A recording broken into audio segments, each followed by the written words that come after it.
is all about being prepared, being aware, and having a plan. It's time for Prepper Talk Radio on Utah's Talk Radio 105.9, KNRS. Food storage, survival gear, water purification, shelters, you name it, we're ready to talk about it. Now, the hosts of Prepper Talk Radio, Scott Stallings and Shane Coles. Hey guys, welcome to Prepper Talk Radio. As usual, I'm Scott, Mr. PrepperCon. We've got Shane in the house. Yes, the prepared guy. Afternoon. You can follow us on Facebook at Prepper Talk Radio. We're also on Twitter and all the other fun social media. Prepper Talk Radio is our moniker. Yeah, we really want to get involved with you, the listeners, and we want to hear what you have to say, what your questions are. So feel free to connect with us. Absolutely. You know, we're excited. This is a new show, relatively new show for KNRS. We've been around for a while, and we've just expanded onto the KNRS network, and we're excited to be here because we are passionate about preparedness. We've been doing this for a long time. I run PrepperCon, the off-grid wilderness survival, preparedness, survivalist expo of expos. Which is coming up again in April. And we're very excited about that. And so our whole mission is to help people get prepared. And Shane's been doing the Prepared Guy blog for years and years, it seems like. For a few years at least. And our main purpose here is to inform, educate, and empower you guys with the things that we feel we need to know. I mean, this discussion is just as much for us as it is for you guys.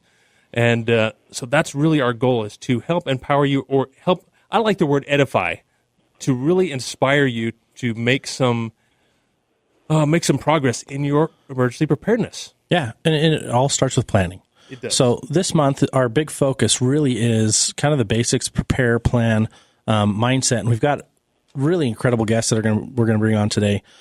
We've got Alan Kay and we've got Nicole Apelian, doctor. They were both on alone, and you guys are on the air with us right now. Yes, we are. Thank you for joining us on the show today, Alan. Now, you won season 1, and Nicole, what were you, top 5, top 4? Yeah, that was top 4. 57 days out. 57 days. So, how many days was the winner out? 66. 66 days. And Alan, how many days were you out in season 1? 56. Holy smokes, that's incredible. First of all, I'm a big fan of the show, primarily because it actually shows viewers, how to do a lot of the different things. I mean, Nicole, you were teaching us medicinal use of plants. You were showing us how to interact with the bears, or more importantly, how not to. Stay away from the bears. Hey, bear. And it was awesome. And Alan, I mean, just seeing your camp and how you set everything up, and what you did to keep your mindset in check. I guess that's probably the hardest thing. But in a long-term situation, psychology does become, I think, paramount. It's probably 90% mental. In short-term situations, it's all about the stuff we see in the books. Mm-hmm. Build the shelter, get the water, figure out your resources for food. But then once you've done that, then you basically just settle into a rut, just like any other day-to-day existence. Human beings tend toward patterns, and once you develop those patterns, you just go day by day, and so that slow attrition can wear you down mentally. So let's and then later in the show, we'll really delve into the mindset. So you referenced books, but you guys have both been practitioners for quite a long time in wilderness survival. Is that right? Yeah, we've both been teaching for 20-plus years in this field.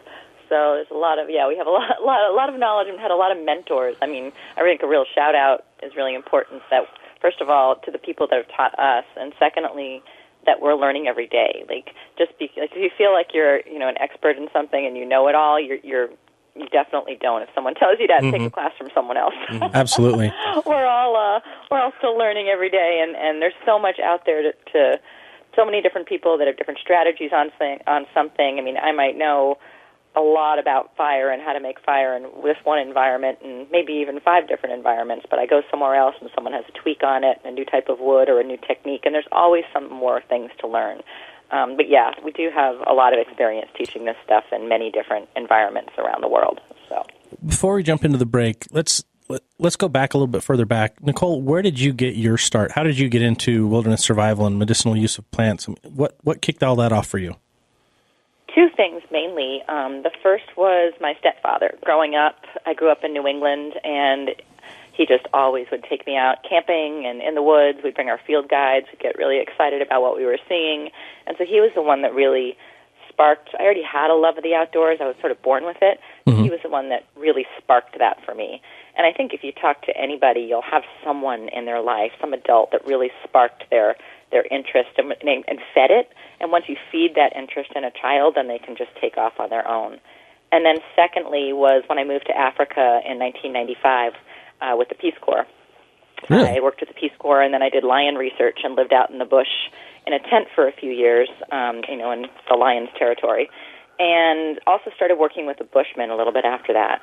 And the San Bushmen are really the first peoples, and they still live, not all of them, but one of the communities I work with, and been working with them for a long time, still lives in that hunter-gatherer way. And from them, I really learned to look across a landscape and think of it as my pharmacy, my grocery store. Everything I need is out there. And that love of medicinal plants, yes, there were the hard skills, but sometimes they call them softer skills, but I actually think they're more important. The bird language, tracking, nature awareness, how to relate with animals so that they're calm and you have good wildlife encounters. All of that I really learned from the Bushmen and was able to practice it over many, many years. But they really turned me on to medicinal herbs and plants. And then when I came back to the Pacific Northwest, that was a focus of mine because I knew it all over in Africa and Botswana, but I really needed to develop it here. And again, through good mentors, lots of books, and there's lots of dirt time. That can't be stressed enough. Just time spent doing it. You can watch it on YouTube, you can read a book, but time spent actually doing this stuff over and over and over again is what really makes it stick with you and allows you to teach it to others. Fantastic. And, well, we're gonna run into a break here. So it sounds really delving into it. The dirt time is probably the most important time, is what it sounds like. Actually, the experience of learning with a mentor while doing it. And we're going to talk more about that right after this break. Welcome back to Prepper Talk Radio with Scott Stallings and Shane Coles on Talk Radio 105.9 KNRS. Welcome back, you guys. We're doing a great show today. It's a lot of fun. This show is all about preparedness, wilderness survival, off-grid living, and a whole host of things you can learn to be self-reliant. Really, that's the whole focus. And we've got special guests on today from History Channel's Alone. Both of these guests have been out in the wild on their own for more than 56 days. We've got Alan Kay and Nicole Apelian, and we've just heard Nicole's kind of backstory, how she got into this. We just started talking about dirt time. Can you explain to our listeners what that really means? Yeah, you bet. It's time spent actually outside doing what you read about and what you've been taught about. So you can sit in the classroom, you can learn about how to start a fire. You can sit in the classroom, you can read a book and learn about the tracks of wildlife.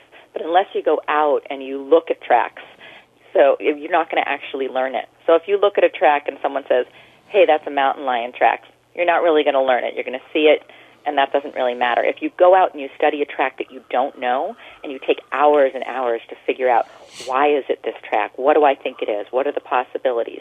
That time spent asking yourself those questions, or if you're a teacher, asking those questions to your students and not just telling them what it is, that actual time on the ground is what allows you to formulate questions in your mind, fail, right? Get the wrong answer. Failure is huge. Mm-hmm. Failure is the key to success, I think. And eventually you'll have asked yourself enough questions that the next time you see that track, it's a no-brainer because you've gone through, 10, 20 different things in your mind, checklist things in your mind of why that track is what it is. Yeah, those are on the ground is super important. Absolutely fantastic points. And the way I want to try and relate this to our listeners is, most of us are urban dwellers. We live in suburban environments, and we do find ourselves out in the wilderness occasionally. And I can see some of the value of this, but I want to see how maybe you or Alan can answer those questions. How can we relate that to our everyday life of living our busy lives, driving through the city and in urban suburban environments, which we're not tracking, we're not looking for medicinal plants or anything like that. How does this all help all of us? Should be. Okay. You can do all those things in an urban environment. There's edible plants and medicinal plants in any large city.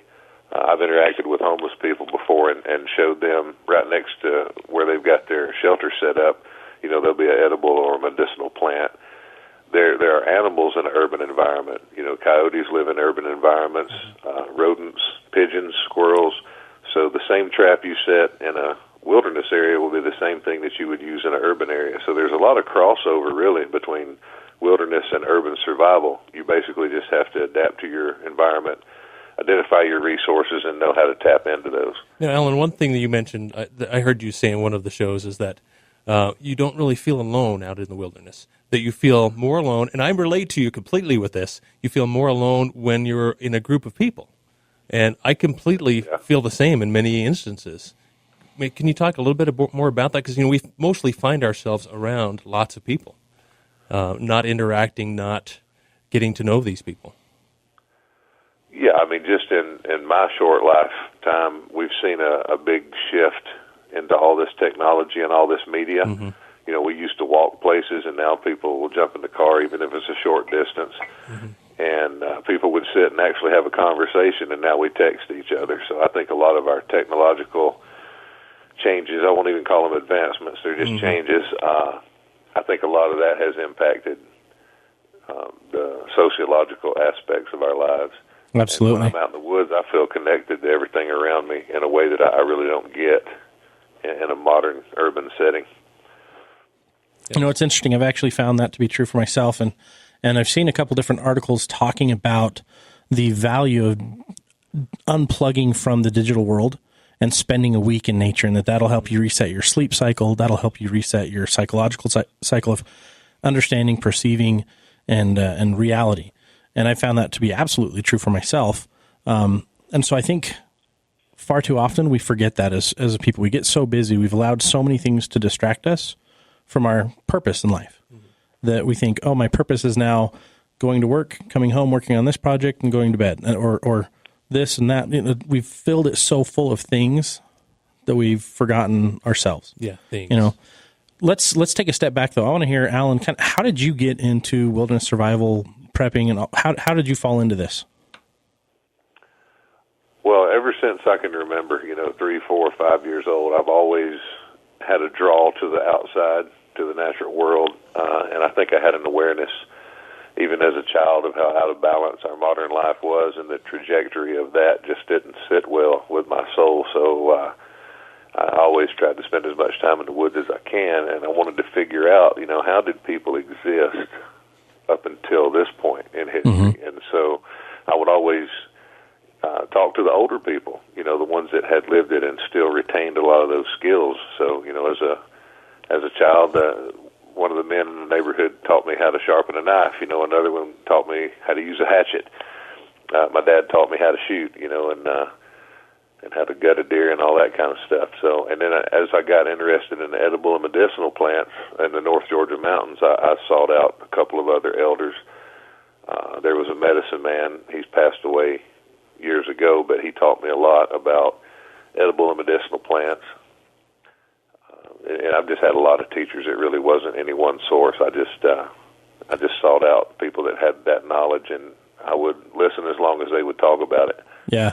Sounds like it kind of just blossomed as a child, and you just started pulling in everything you could pull in.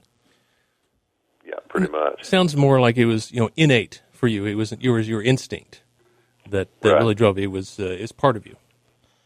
So when did it change for both of you from learning and growing and just kind of absorbing as much information as you can to start teaching? When did the teaching bug hit you both? I was in my early 20s, and I worked with a group that took at-risk youth into the wilderness and would use that as a medium to help them through their problems, and we taught wilderness survival and nature awareness, and that was a bit of teaching. And then I branched out in later years and worked with military and law enforcement civilians, got more into the preparedness end of it, and also teach martial arts and combative as well. Oh, wow. And Nicole, how about you? For me it was, I actually started out in a kind of a different realm. I started out in the academic field. So I was teaching college biology, college marine biology, plant biology, all sorts of different biology classes. And then started teaching, I teach in the graduate school part-time down at Prescott College. research methodology, master's students, talk about indigenous cultures, rituals, and rites of passage, things in the anthropological field, and in their adventure education department. And started out that way, and still do a little bit of that. But what I really love to teach is skills, prepping, herbal plants, and things like that. So Adventure Education Department. Yep. That's pretty cool. Fun department, huh? That's one word I hear is overused a lot, on TV, is the word adventure. Nobody really knows what an adventure is. It's not going down to the supermarket. It's not going out to to the local theme park. That's not an adventure. Yeah. An adventure is what you guys went through on alone. I mean, that's true adventure. And that's one thing I constantly bugs me on TV is they're using that word wrong. I don't think it means what you think it means. Yeah. Well, it's funny. A lot of my students that they mostly work in nature connection. That's really what where most of them come from. Yeah. I think because they seek me out, because that's the thing that I love to teach is connection in nature, bird language, how to be how to live in an environment sustainably, how to have wilderness living, because there is survival skills, and those are important. Mm-hmm. It's important to be prepared. It's important to have those skills that'll get you out of there, your fire, shelter, water, food, know how to get out. But if you're going to live on a long-term basis, it has to be sustainable, and that's wilderness living, and that means you have to be connected with nature, because then, like Alan was saying, you don't feel alone in nature. Like, I never felt alone on alone. I loved it. I thought it was great. Well, one of the things that, for me, that helped the most is my wife being newer to wilderness living. When we started dating, before we got married, I told her I was into prepping a little bit, and I love wilderness survival from my youth, but I would love to go do, a week, 2 weeks, 10 weeks in the wild. And she's like, what? No. There's no shower. There's no bathroom. No. And season 2 of Alone is where I got my wife interested in wilderness survival and wilderness living. And I'm like, we could just go off grid. I'm like, look what these guys do every day. I mean, they've been out there for a month. Now they're out there 2 months. And she's like, well, and so she's leaning towards it, but she loves watching the show now because we'll talk about the things that are happening. We'll talk about, okay, look, this is plantain. What can we use plantain for? And that was your show that got her interested into edibles and medicinal use. And it was phenomenal for her because it was like you could see the light go on. Come on, yeah. And great. So I want to thank you guys for that. Oh, sure. I think that's why a lot of people who teach skills teach. It's to turn that light on in people. Mm-hmm. I teach a lot of wilderness skills gatherings, and where people come together for a week, and they get to choose their teachers. We've got one coming up in February called Winter Count down in Arizona. It's the next one coming up, and we teach for free at these gatherings, and people can come and learn from us and learn from all these other wonderful instructors, and you can choose what you learn. And it's such a great way to turn the light on in people that have started to watch these shows or maybe even have been in it for a long time. I mean, that might be something to bring your wife to. Absolutely. You camp there for a week, they feed you, and you get to choose. You can learn anything from basket making to how to tan a hide to, how to forge your own knife. So and I think it's really interesting. What we're uncovering in ourselves is going back to our true nature, the innate things that that are programmed into our DNA is first of all, survival. And because of the way we live, that's basically, we've forgotten that, and we don't even think about that because we're so well taken care of. Everything is, on demand. And I think when someone gets that taste of what they're really made of, they want more of it, and they realize, how fulfilling it can be. And so that's kind of what our purpose is to help people get a taste, get a glimpse of that. And it is very fulfilling, like you say. Yeah, it's fulfilling. It makes people happy. It makes them joyful. Even just sitting there weaving a basket or tanning an animal hide, it somehow reconnects you to your primal self. And it's good therapy. It is. Yeah. And I think that's what's missing in society. It reconnects you to nature. It reconnects you to yourself. And it brings out joy. So now, when is this class, or when is this set of classes going to be in Arizona? The next gathering, that's at Winter Count, which is in the middle of February, for a week in Arizona. And then there's lots of these skills gatherings across the country. I think I'm teaching at 5 this year. So they're all a week long. Okay. And now, can people find out about these through your website or social media? How do people find out about these events that you guys are going to be at? My website, NicoleApelian.com. There's a resources link, and it has all of the gatherings listed right there. Awesome. I guess both of you are also on Facebook as well. we are, both on Facebook. Yep, easy to find us. Very easy to find. And if you guys want to find them, we'll post them up on our social media page as well, so it's easy to find them from Prepper Talk Radio. Now, you guys are coming out to PrepperCon in April, and we're super stoked about that. Yeah, absolutely. Before then, you guys actually have your own class, your own school that you're kicking off this spring. Is that right? Yeah, Alan and I are starting to teach more together. And Alan, you want to tell about the class that's coming up? It'll just be kind of a broad spectrum class. We'll talk about equipment selection, your everyday carry items, and cover all the basics: water, shelter, fire, food procurement. So there'll be a lot of good hands-on time. There'll be actually three of us. Jose Amuedo from Season 2, you'll remember him. He's the one that built the epic boat. And he ditched it and had to go home. That was so sad. He's actually going to be teaching with us, so all three of us will be there for that class. Oh, wow. That's fantastic.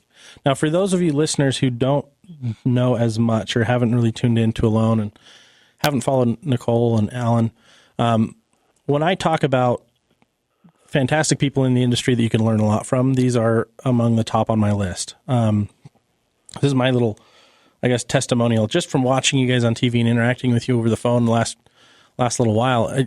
I am very impressed with how down-to-earth you both are, how willing you are to teach, and how passionate you are about helping people really understand that it's not just about survival, it's about thriving. It's about creating a harmonious life. And I think that's what most of us forget when we get into prepping or survival. We forget that we're looking for harmony. We're looking for reconnecting with the world. Mother Nature is fantastic if we allow her to be part of our life. And I think that's one of the biggest disconnects with this whole digital age, is that people forget that. People get pulled so far away from it that they just don't know that that is there and that that's natural. That's what we want. Yeah. That's what we desire. I think on some level that's what gets people into preparedness is something inside them just is sounding a warning that we're really out of balance the way that we live now. And instead of evolving, we're devolving. We're forgetting what it is to be a human on the earth and take our rightful place in our own habitat and interact with that. And there's a lot of fallacies that come up in the preparedness movement. You've got a lot of people that have that. They're going to do it all by themselves and be really remote somewhere, and that's just not a sustainable way of looking at it. Yeah, let's talk about is a dead wolf. Let's talk about those fallacies when we get back. We're going to be cutting into a break here. You guys listen to Prepper Talk Radio, and we've got special guests Alan Kay and Nicole Apelian from Histories Alone, and they're running their own wilderness living courses, and we'll talk more about that after the break. It's Prepper Talk Radio with Scott and Shane on Utah's Talk Radio 105.9 KNRS. Sweet, we are back. We've got History Channel's Nicole Apelian and Alan Kay with us on the air, and we're talking about not just wilderness survival and preparedness, we're talking about wilderness living. And so we want to talk a little bit about the misconceptions or fallacies that Alan was touching on before we went into the break. Alan, if you could continue that thought process that we were getting into. Sure. I work a lot in the preparedness community because that's really what I'm the most passionate about. The Stone Age skills, I think you need those. You should possess those skills, but if you find yourself having to use those, then you really messed up. I like that. That's your lifeboat skills. That's what you do when you can't do anything else. So yeah, there's a lot of misconceptions. A lot of people I've talked to have this idea that they're just going to hole up and do it themselves, just all by themselves, or just their immediate family, like them and their wife, are going to sit on top of the hill and the lone wolf strategy. Yeah, and a lone wolf is a dead wolf. Human beings we're a herd, we're a pack. We need each other. And wolves are a pack. And you've got to have people. You got to have community, and that's one of the big things that I try to help people do is to build that community, forge a really strong, viable community with strong individuals. And the other thing, a lot of the stuff we do, the wilderness survival, the shelter and friction fire and all this primitive stuff, it's great. But let's say you're on the move, something has happened and you're just trying to make your way back home. These thermal shelters can take 4, 5, 6 hours to build an effective one in extreme cold temperatures. You're talking walls, 3 feet thick. So that's a lot of time invested, and that's a lot of energy invested. So preparedness would be better, carrying a shelter system with you, dressing appropriately for the weather, and instead of rubbing sticks together, carry a lighter and a ferro rod, carry some dry tinder with you. A little bit of preparedness goes a long way, and I would encourage people to do that. And then you've got the combatives aspect of it, self-defense. A lot of people run out. We've seen gun sales have been through the roof in this country. Yep. Over the past couple of years, people are concerned about a lot of different issues, and so they want the security of being able to protect themselves and their families, and that's good. But one of the biggest things I see in preparedness community is that they go out and they buy the stuff, but they don't have the skills to use the stuff. Carrying a paintbrush doesn't make you an artist. Right. So they're sitting there with the weapons, and they have no real world training. Yeah, and I think that's where it comes down to is there's no discipline behind what they have. By that I mean there's no training, there's no understanding of what it can do and what it can't do. Well, I think because just by owning a gun doesn't mean that you're proficient and you know what to do, how to do. The number one thing you should be doing is de-escalating any situation you get into. Yeah, and I think we're all somewhat programmed the way we live to plan. I mean, we plan for every day. Are we planning for these difficult situations that are going to come our way, and then how do we prepare for that?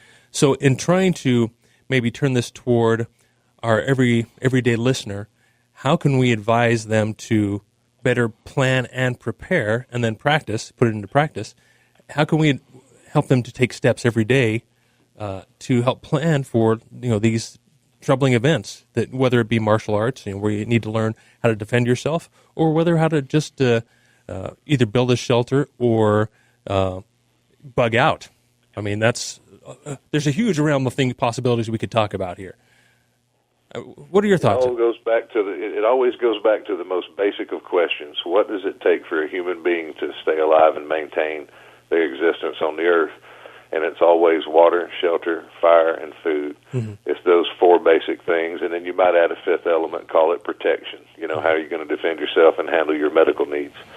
So when you look at it through that lens, it gets really simple. So there's basically just 5 bullet points that you want to address. Statistically, hypothermia is what's going to get you. Yep. So ways to, it's as simple as dressing appropriately. Get rid of cotton. Wear polypro or fast-drying wicking layers. Invest in wool. In your vehicle, since your vehicle is the beast of burden, and everywhere that we go, we normally drive to get there, let that be your closest resupply point. That's where the bug-out bag should be kept. Have a jerry can of water. Have a med kit, things like that inside the vehicle. Be proactive instead of reactive. The time to handle a situation is not when you're in the situation. And these skills are perishable skills, and they have to be practiced as well. To really master the skills, you have to practice them. I think that is key. Not just to have it, but to practicing it. We try to do drills for earthquakes. We try to do drills for fires, but oftentimes we forget to do drills for a flat tire. And maybe our kids or one of us may not know how to change a flat tire on the side of the freeway. What's the best way to do that? And I think a lot of this comes down to mindset. And as we move on into our next segment here after this next break, let's talk a little bit more about mindset. Okay. Because it really takes the right mindset to think, okay, I need to put extra supplies in my car because I'm going a longer distance, or it's cold, so I need to have these additional supplies in there, and maybe I'll find myself in a wilderness environment. The mindset, and that's especially what I noticed in watching some of these episodes, is mindset is why you were out there longer than your other competitors. Yeah, mindset's really key. We can talk more about psychology of survival in a minute. I think you want to get into that, and it's such a great topic. Absolutely. But the mindset of always being prepared, always having your bag in your car, and also not forgetting about things like your kids. Maybe there's someone else in the car that doesn't have anything. Extra wool blankets thrown in. The other day went through bug-out bags with my children so that they know what's in their 72-hour bag, and making sure that they'll be able to carry it is another thing as well. Absolutely. Bug out and walk out of the car. If we're stuck, again, put it in your car because your car is usually at home with you, or if you're out driving, you're in it. But you and your children and everyone in your family needs to know how to be able to use that, whatever is in your bag. Absolutely. Very, very important. Well, it's funny. We go through and do a lot of bag checks for people, and we try to help them understand what to do and what not to do. And the biggest thing that people do is they put too much in there. And so we're going to talk about this on the other side of the break. We're going to get in more about the daily preparedness, but also the psychology and mindset of it. And so stay with us. Stick with us after the break. We'll be right back. And you are listening to Prepper Talk Radio here on KNRS 105.9. Helping you become more self-reliant and independent. You're listening to Prepper Talk Radio on Talk Radio 105.9 KNRS. Hey, welcome back, listeners. We are talking about mindset now in the final segment of Prepper Talk Radio today with our special guests from Histories Alone, Alan Kay and Nicole Apelian. They both lasted more than 56 days out in the wild alone. Now, most of us won't encounter that type of a situation. Hopefully we won't in our lives, unless you really, really want to. But which you guys must have really wanted to do this. I mean, after how long did you decide you didn't want to do this? Never got there. Awesome. I didn't reach that point. Yeah, I was out there to fully experience it. See, I was game on. I was like, I'm going to go do this. This is my goal now. I'm going to do this show. And then we found out we're pregnant, and I'm like, oh, how am I going to leave my wife and a kid? So I commend you guys. I don't think I could do it now, or at least my mind isn't where it needs to be at a point where I could feel comfortable to be gone for 50, 60, 70 days yet. But so let's talk about, mindset. Let's talk about the psychology behind this, the psychology of preparedness. I mean, Nicole, you started touching on it and how you check with your kids in their 72-hour kits and their bug-out bags. What else can you tell us about the psychology of preparedness and survival? Well, it is really important to not just be prepared. If you're in a home situation, right, you want to have 6 months, a year's worth of food. You want to have water available. You want to have all of those things set up. You want your 72-hour bag. And, something like PrepperCon, going to that is a place where people can go and learn about what do they need to have in their 72-hour bag. Alan and I both teach classes on this as well. Like, if some people want to come to us or we can go to them, what do you need to have and how do you use it? But it's the mindset preparedness part is using this stuff. So taking your bag apart, going through it, seeing what's in it, putting it back together, making sure you can carry it, making sure like your whole family knows what's in those bags and how to use it. Because what if I'm not home, right? What if my teenager's home and I'm not here? He needs to know what to do and how to go through stuff if anything does happen. One thing that I do with my bags, my bug-out bag, whatever you want to call it, bug-home bag is more specific. What my bag is I carry around with me is, and I know Scott, every 6 months or so, he goes through his bag and throws things out and replaces things and so forth. My approach is slightly different. I'm through my bag almost every week. I am making tweaks and changes and reevaluating what I have in there and do I know how to use this and on a regular basis. And not that we want to talk about bags right now. We really want to talk about mindset. But I think that leads into mindset in that if you're not making those efforts every single day, your mind may not be in the right place. Right. You have to prepare that things might happen and things might change. And so that it's not, of course it's going to be a shock to the system if some major event happened. But you want to have practiced it enough that it's not such a shock that you're a deer in the headlights. Mm-hmm. You don't want to be frozen if something happens. You want to be able to take charge, go through it in a way that, as well as you possibly can in a what's going to be maybe a hard situation, and know that your family knows what to do. So that's just preparing yourself mentally is really important. And you ask, how do you do that? Well, you go through your stuff. You make sure you know how to start a fire with a ferro rod in case your lighter gets wet. You make sure you have warm clothes with you at all times. Just knowing you have that, and so if something does go wrong, let's say your car goes off the road and you're stuck in the snow, you know you've got wool blankets, you know you've got water, you know you can start a fire, and you know you've got warm clothes there with you. So you're not caught too off guard if something happens. I think that's a really good point. I mean, Shane alluded that I only check my bags twice a year, which is not correct. I recommend at minimum, okay, for people to go through their bags twice a year. And some people, they buy it and they never go. They never do, and that's why I recommend that, and that's why we talk about that at PrepperCon. But I think the big key is if you know what you have in your bag, and you know how to use it, it's not a waste of space, right? A lot of people I talk to, I know that their bug out bag will kill them because they don't have the skill set to use what's in there, or they've bought some generic bag that has so many things that they don't know how to use or don't have a need for, that it'll encumber them when they need to move or get on the move. And so they've got like this 60-pound bag that is a death trap. And they really should have things in there that they use that I use every day. That's what's in my bag. They're tools that I use every single day. So I'm always prepared. But it comes back to knowing what's in your bag and utilizing the skills that you have and enhancing those skills. Like, for example, right now, my big skill learning curve right now is on ham radio. It's something I've always wanted to do. So I've started testing and practicing and learning, and really most of it's just gobbledygook, and I have no idea what it is, but I'm trying to learn. And that's the same thing with your bag. It's not hard. You just start somewhere. Whether it's a YouTube video, whether it's going to an actual class, which, PrepperCon's got about 70 classes that we offer for free. There's a few paid classes, but both of you are going to be there teaching a class. And I think that's one of the huge draws for people to come, is they're going to be learning from you guys as well as our other experts on how to do this better. Yeah, I had a particular question for you, Alan. I noticed that you have a very nice tenor voice by your singing in the shows. And then I noticed some of the other, contestants, if you want to call them that, there was a lot of tears. There were a lot of emotions.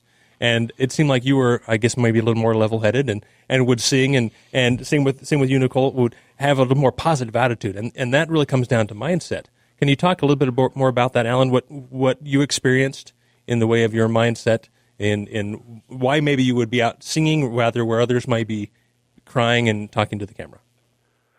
The advantage I had, I was already nuts before I went out there, so I didn't have any issues there psychologically. The big thing is when you're alone like that for an extended amount of time, it boils you down to your essence. All the little masks that we wear in society, they're torn away pretty quickly. And you have to deal with your stuff, whatever that is. And that's ultimately, I think, what makes people leave or willingly, tap out from those type of situations, is the psychology of that. I mean, our greatest asset in survival is, without a doubt, is your mind, and really close second to that is your body. So it's all about redundancy. It's all about being able to prioritize your situation and live in the now. Live in the present moment. Focus on what you're doing, and try not to eat the whole cow in one bite. Eat it one bite at a time. So if your most pressing need is, let's say, boiling some water so that you can have a drink, then you just focus on that. I got through my days out there piece by piece by living in the moment and by prioritizing things and saying, okay, well, I need to do this. I've always asked myself the question, what's going to kill me first? And whatever that is, I check that box, and then I go to the next thing. Okay, what do I need to do now? And so that helps you slow down and helps you focus, because you have this task list of action items. I need to do this, then I need to do that. And so it's almost like a clinical detachment where you step outside of yourself and you look back at yourself and you say, okay, here's what this person needs to do. You have to be able to operate outside of the fear, the loneliness, the boredom, the pain, the stress, the fatigue, the hunger, the thirst, the extreme cold, extreme heat. You're under a lot of pressures. That's a long list. And, so you have to be able to transcend that and just detach from it. Did you do anything, either of you, before going on the show, did you do anything to prepare yourself mentally for those steps and for that long period of detachment?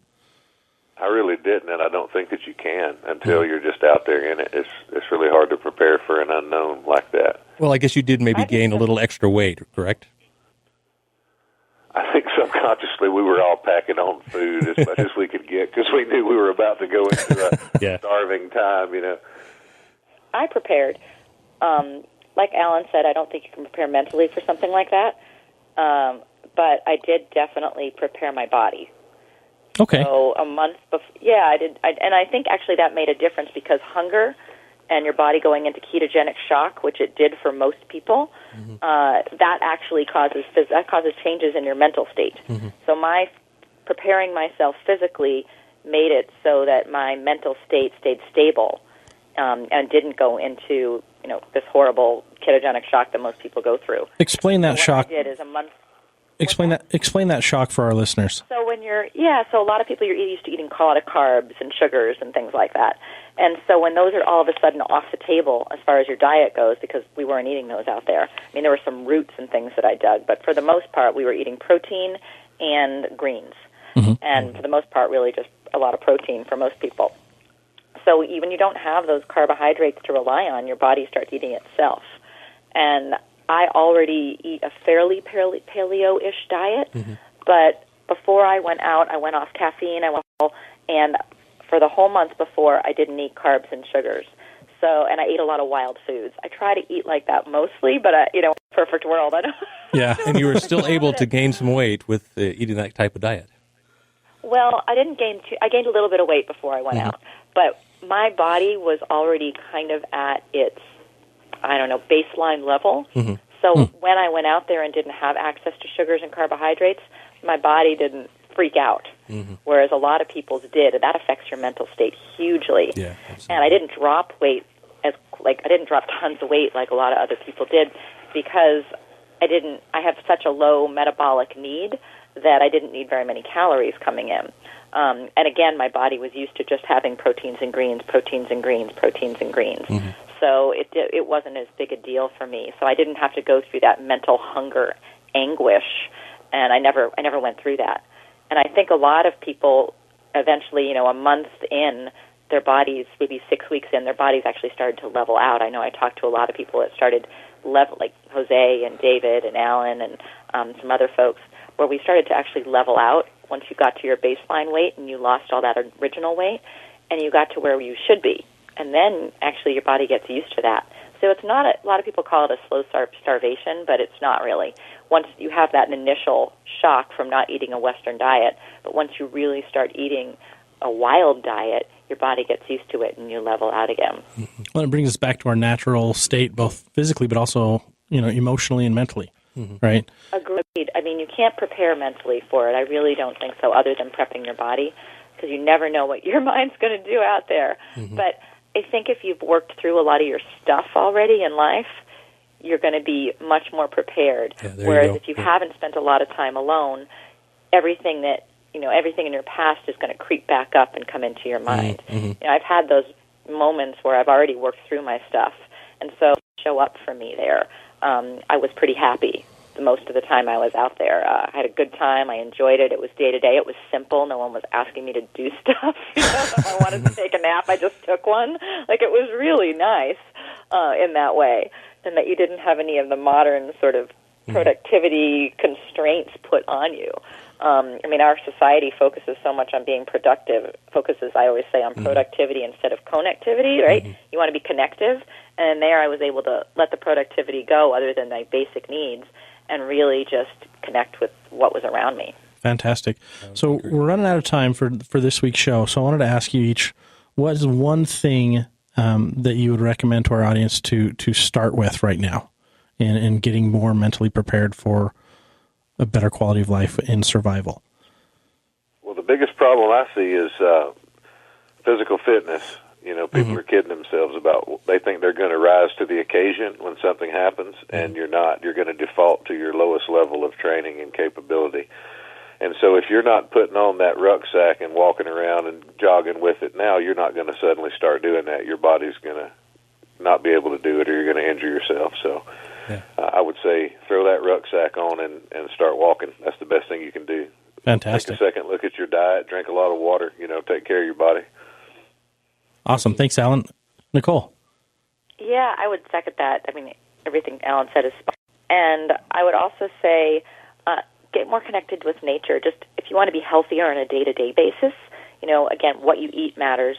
What you put on your body and in your body is really important.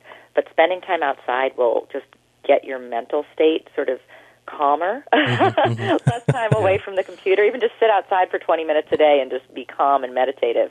But as far as preparedness goes, you really got to stock up in your house. You got to have water. You got to have, you got to have food. The basic preparation, and go to something like PrepperCon, take some classes. Just feel like you've got that in hand. Absolutely. Knowing that you're prepared for an emergency is hugely important. Yes. And Thank you so much. You don't want to rely on your neighbors, and you don't want all your neighbors to have to rely on you. Everyone should be prepared. All right. Well, we are out of time. Thank you so much, Alan and Nicole, for being with us today on Prepper Talk Radio. And thank you, listeners, for tuning in. We'll be back next Sunday. Thanks so much. See you, bud. You've been listening to Prepper Talk Radio with Scott Stallings and Shane Coles. Listen again next Sunday evening at 8 for Prepper Talk Radio on Utah's Talk Radio 105.9 KNRS.